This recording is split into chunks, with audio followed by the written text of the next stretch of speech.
এমন কিছু মানুষ আছে যারা মাঝে মাঝে এমন কিছু প্রশ্ন করে মনে হয় তারা সব জানতা। এমন একটা প্রশ্ন করেছে যে মুসলমান শব্দের অর্থ কি। আমি উত্তর দিচ্ছি ইনশাআল্লাহ। আসসালামু আলাইকুম বন্ধুরা, আপনি কি জানেন মুসলমান শব্দের গভীরে লুকিয়ে আছে এক মহান আত্মসমর্পণের বার্তা?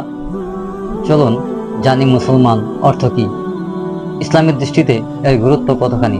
মুসলমান শব্দটি এসেছে মূলত আরবি মুসলিম শব্দ থেকে, যার অর্থ আত্মসমর্পণকারী বা আনুগত্যকারী।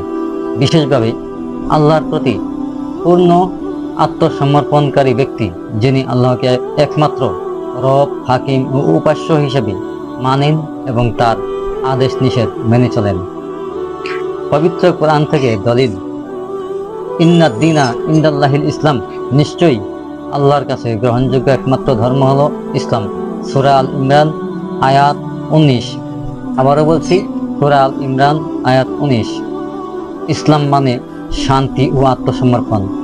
মুসলিম মানে সেই ব্যক্তি যে আল্লাহর কাছে আত্মসমর্পণ করে।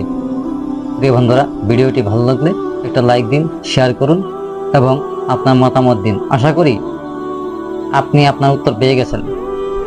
আরও ভিডিও পেতে চ্যানেলটি সাবস্ক্রাইব করে সঙ্গেই থাকুন।